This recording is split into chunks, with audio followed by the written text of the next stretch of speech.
Hey, Ken here with Core Vision Training. This week I got to tour Aero Precision's Lakewood, Washington facility. Got to check out their manufacturing footprint and got to get my grubby sausage fingers on the Solus action and take some shots with it at 100 yards. And I'm pretty wild.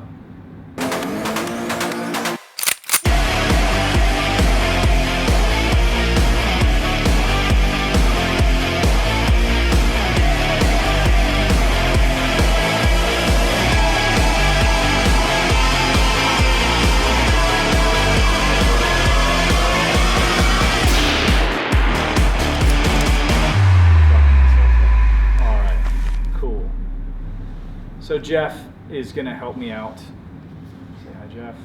Hey, everybody. Jeff's the Jeff's Aero's director of product development.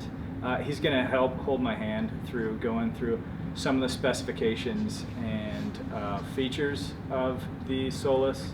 The first thing, I started saying this earlier, the first thing I noticed when I was shooting it on the range was actually how easy the bolt lift is. I think I've already gotten through behind here and pulled the trigger. Yeah, that was a sear already dropped bolt lift.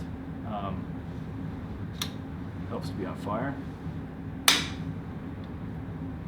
Like,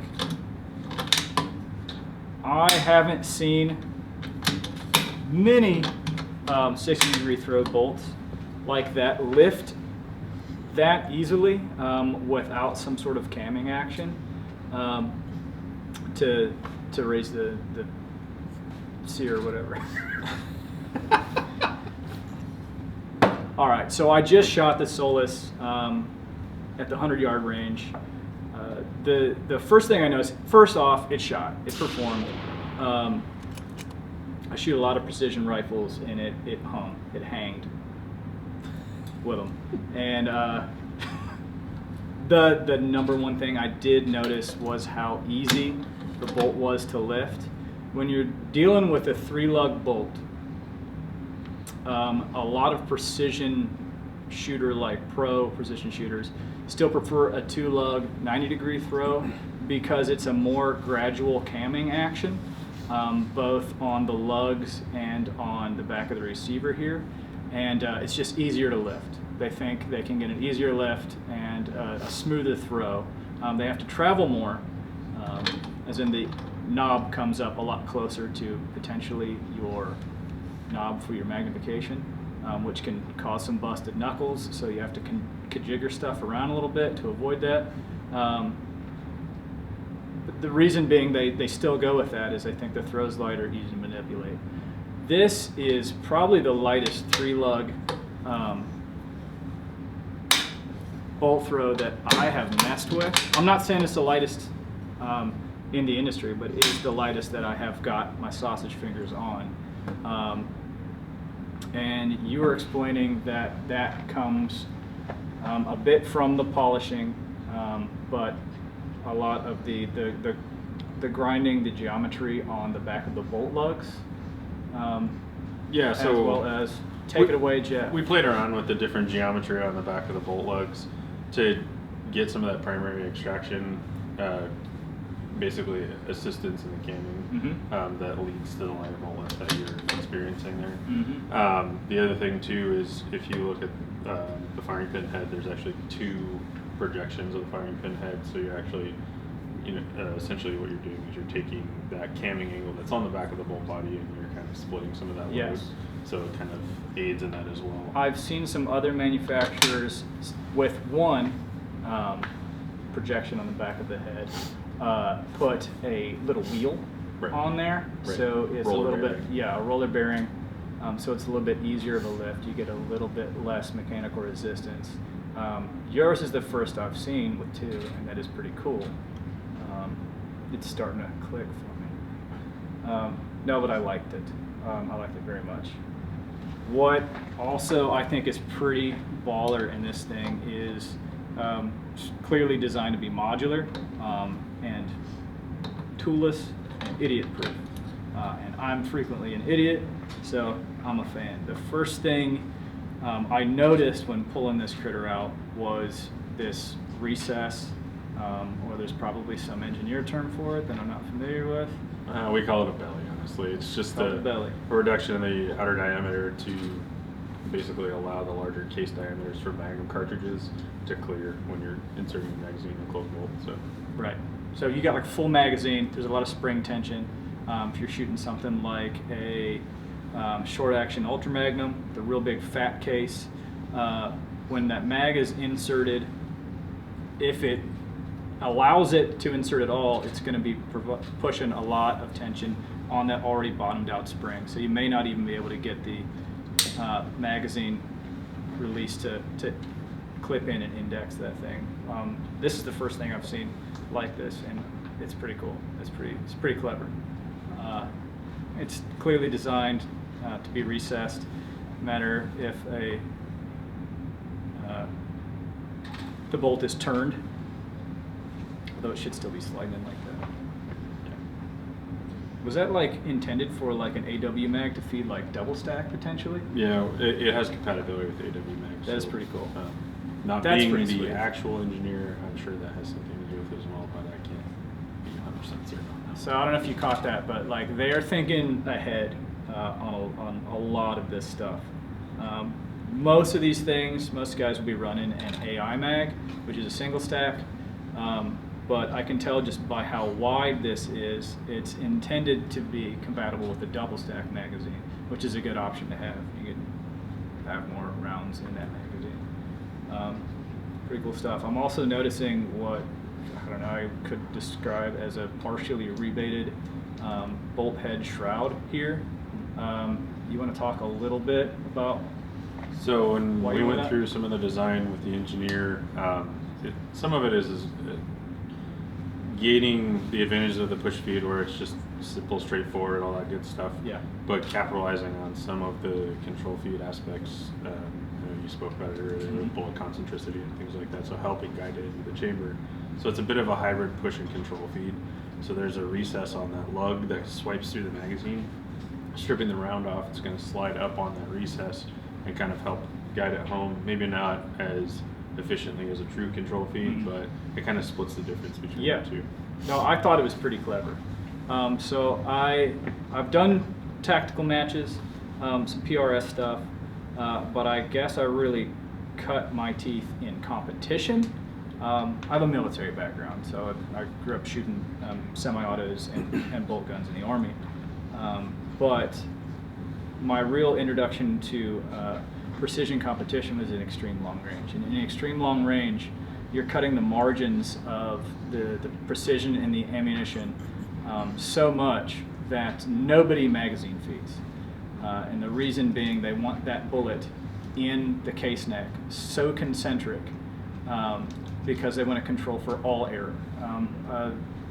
10 feet per second or like something that affects a standard deviation at 100 meters is, this much, but this much at 2,000 meters becomes the difference between a hit and a miss. And so guys will either run a magazine in like a sled and single feed, or they'll be shooting actions that do not have a magazine cut out. Every round is single feed, extract, next one in, bolt close. And the fact that this is sort of a hybrid controlled feed, give you some advantage of the controlled feed. What that means is, he kind of touched on it. When you mag feed, this lug here is scooping the mag out of these feed lips. It's hitting a feed ramp, so the round itself is touching the feed ramp while the case wants to be going this way. The round is forcing everything that way. And then it's fed up by the bolt face to where the round hits the top of the inside of the chamber. And again, the case still wants to be going this way. So it's getting knocked out this way and then knocked out that way. Maybe it'll correct to be fully concentric again. Probably not. It's not something we want to bet on. But it's cool to see a production gun doing, having a real serious look at controlling things as much as possible and mitigating something being knocked out of concentricity. I'm also seeing 2 ejectors. Correct. It's also pretty sweet. I have had ejectors fail on me, and 2 is 1, 1 is none kind of thing. It's pretty sweet. Can you talk to me a little bit about why this thing is, so we talked, this, it feels like a DLC or a diamond-like coating, but you're telling me it is some combination nitride. Yeah. And So not DLC at all. The coating on the bolt itself is nitride, and same with the receiver. What we did was we dialed in our pre-processing process, if that makes sense, for the bolt head. Basically anything that controls the feeling of the action. So the bolt body itself, the bolt stop has, because it rides in the channel, so that gets metal on taken metal care stuff. of as well.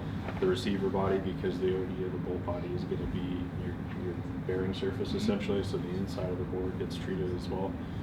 So we went through a pretty extensive process to dial that in to get the feeling that you're feeling here. Yeah. From a pre-process, the overall surface finish, the grinding, and also the polishing steps that we take.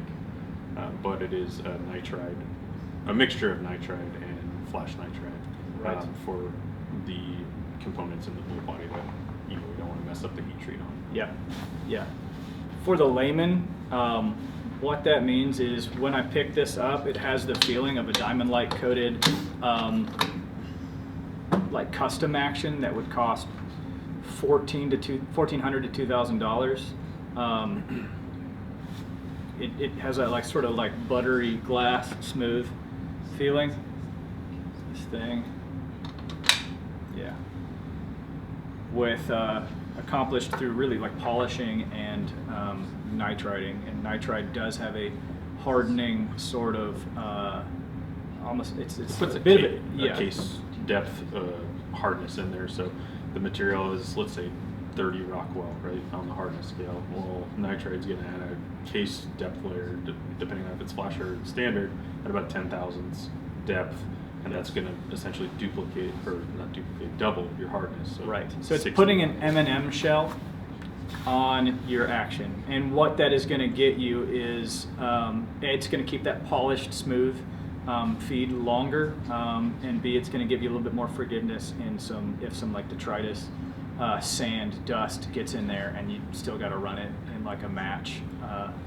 One thing to note too, if you're looking at this bolt, this one's has 30,000 cycles. It's been run through a little machine, so you can see that like the actual black of the black nitride is wearing through. Yeah, so you're life cycle testing these things. Yeah, like the hardness is still exists there. Like if you were to cut that in half and put it on a microscope, you'd still see that case layer right there. That's why we got you in the video, Jeff. Black nitride is great. And oftentimes when people look at it, they say, "Oh, I'm wearing through the coating." No, it's just the oxide layer. Yeah, so. yeah, absolutely. This is a cool action, man. So I've got a bolt release on the backside, and something that's kind of cool about this is I can still put the bolt in, even if I haven't. Actually, I think every action I've ever messed with prior to this one.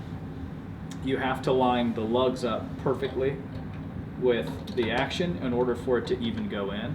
This one I could just shove it in and then index it based on this latch snapping into its home in this channel, which is probably why you also nitrided the latch, polished and nitrided the latch. So it's metal on metal contact is super smooth.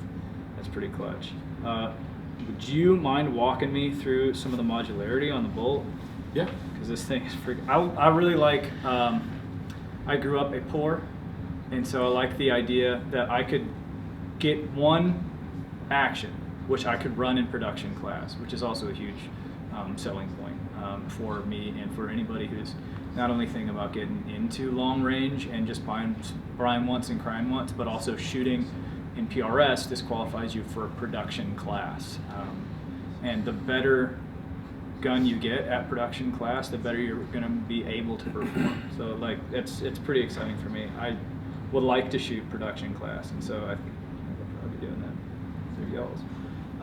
Yeah, run me through a bit of this. Yeah, so when we designed the action, we wanted to have some modularity. A lot of guys like to run, standard short action. Some people like to run magnums. So what we did was this bolt head's a floating bolt head design. So you just take the bolt shroud, you rotate it clockwise. It'll come out of its detent channel. There's your firing pin assembly.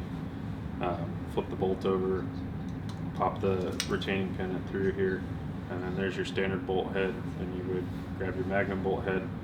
It only goes in one way. There's a little dummy channel here. I tried to put it in wrong like half an hour ago. Many times. No, I'm just kidding. But then this pin just slides back in here. You drop your firing pin back in.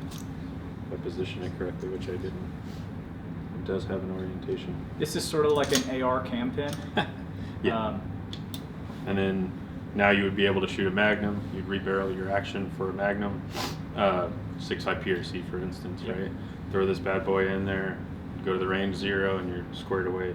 The action itself basically is machined to accept Zermatt origin prefit tenon, but it also is capable of housing Savage small shank prefit barrels as well. If you buy the action, it'll come with a barrel nut and a barrel nut wrench, so that you can go ahead and install your barrels yourself, or we have all the tools for it. So we have our action wrench and barrel vise kit as well that is hitting the website here real shortly.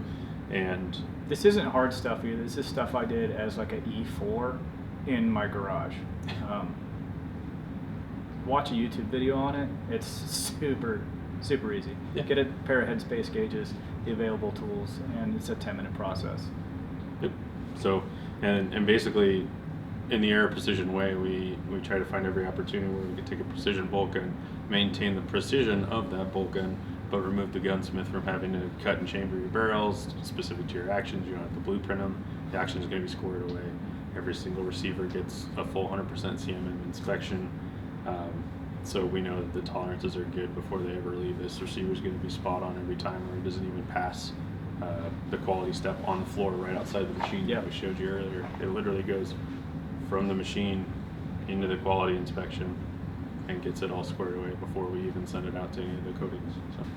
Yeah, so what I really do wanna communicate is there's a lot of brand fanboyism in the shooting community, in the internet gun realm out there, and some of it's warranted, some of it's earned. There are a lot of brands and manufacturers that have gone above and beyond and earned their pedigree title, but I kind of hate when people just like a brand because it's cool, like a brand because, I mean, looks is one thing, but like, take your pick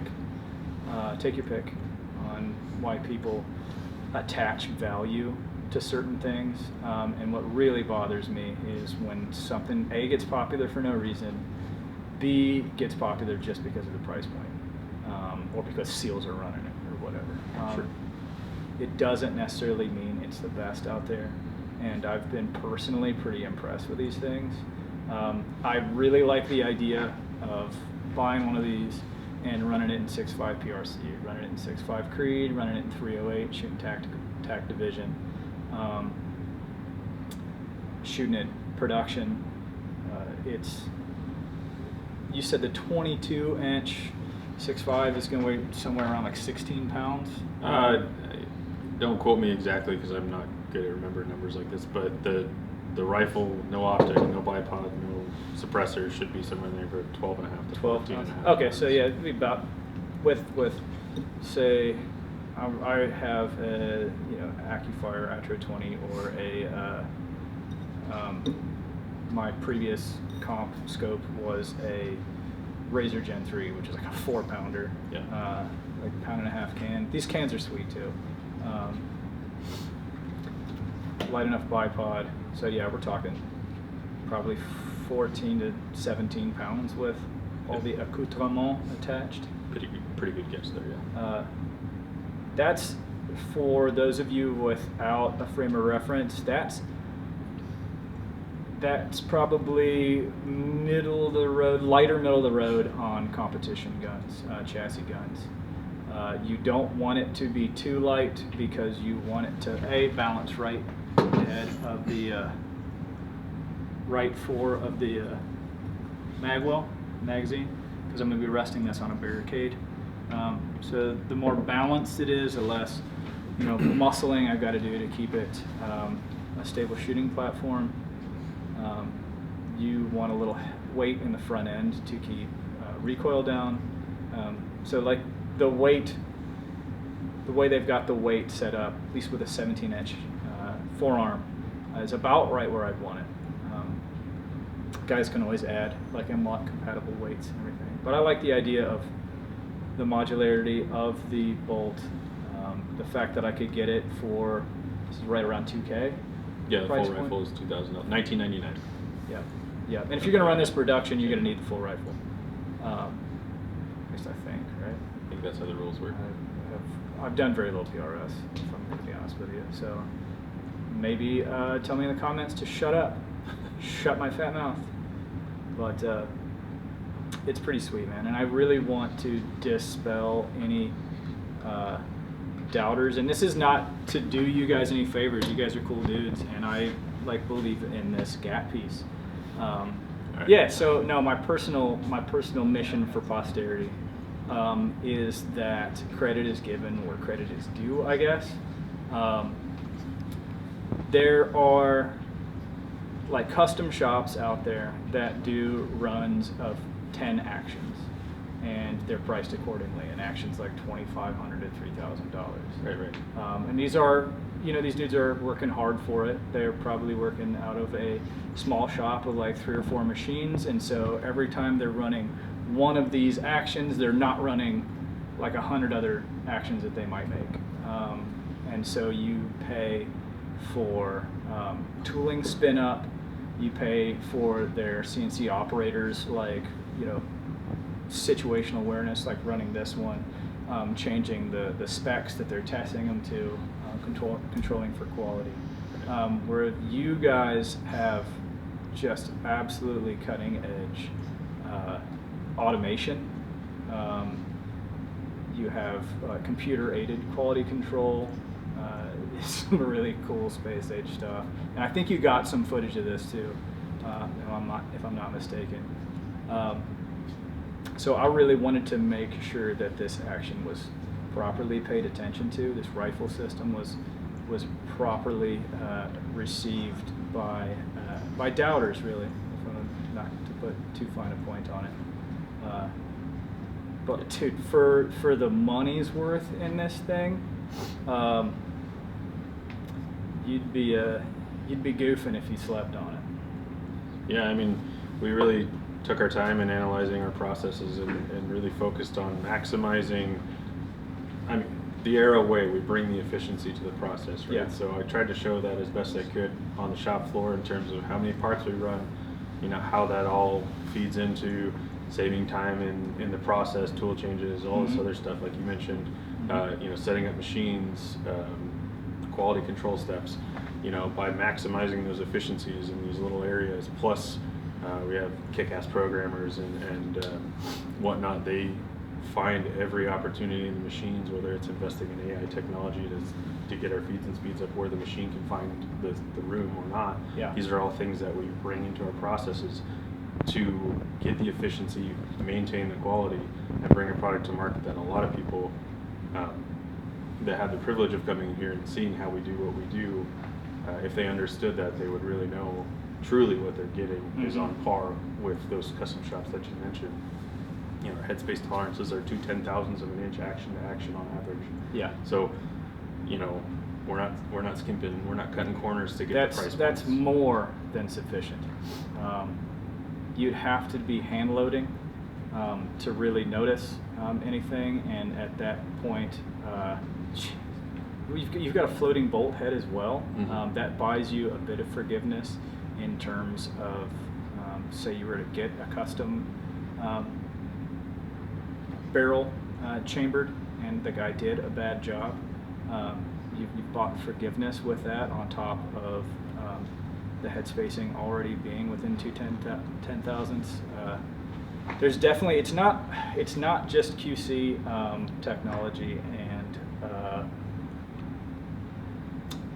manufacturing innovation. that I'm seeing in this thing, there's actually been a lot of design engineering put into it before it was even machined, and pretty wild, guys. I wasn't expecting to give like a rave review. I was gonna be like, hey, it's pretty cool. Like, good job. Like, don't underestimate this thing. Check it out. But, well, now I need one. Appreciate you coming by and taking a look at it. Yeah, man. Hey, you want to real quick talk about, like, I can tell, I don't know how much you can talk about. I can tell there's like some other stuff in the works, and we've already talked a little bit about a couple things. Like, there's definitely gonna be a hinge for a folder, stock folder. That's great. There's definitely gonna be a night vision bridge. Yeah, I mean, we can go over some of that stuff. I mean, like you just mentioned, there will be a folding hinge. That was planned to be a launch accessory, just due to machine capacity things. It's not ready yet.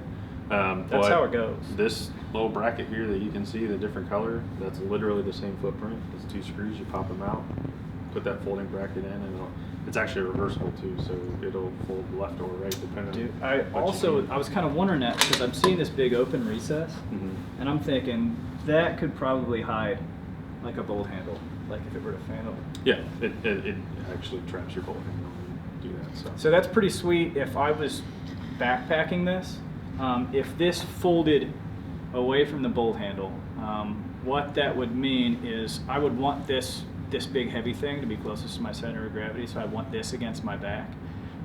But this bolt knob would be poking me in my tailbone or my spine or something like that.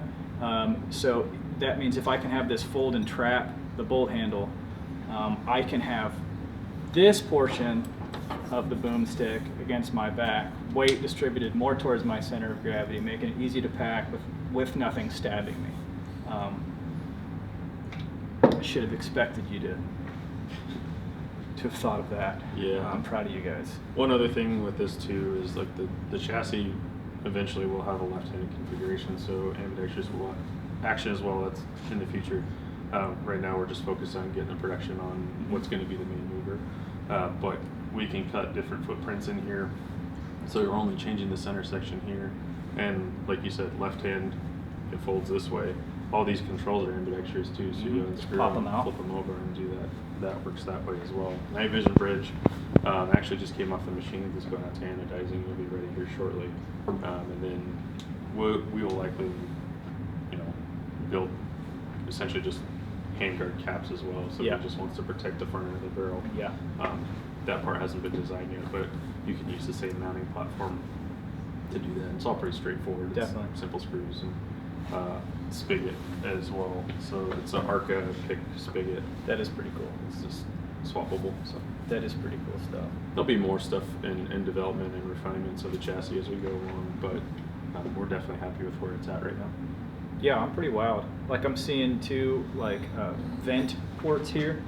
It's pretty standard to have one of these, like right here where the tenon ends, where the bolt meets up with the tenon, in case there were to be like some overpressure and or a squib or something like that, to where it wouldn't blow the bolt back in your face, but allow a vent of overpressure to go out. I'm seeing two, which is also pretty sweet. So it wouldn't be.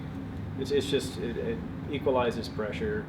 It's a bit more of a fail-safe. In the event of a catastrophic failure, like an overpressured round that shears off bolt lugs, which would take a lot to do, but there are some people out there determined to do stupid stuff and load things to way unsafe pressures. If this is to blow back, this bolt stop rides within this channel and it will hit a wall. Watch this move. It slides there, and so what's happening is the bolt stop is running into this wall here, so that the wall stops the stop, which stops the bolt, rather than the pin that retains this stop trying to stop the stop, which then stops the bolt. That pin will shear, and then the bolt will continue going.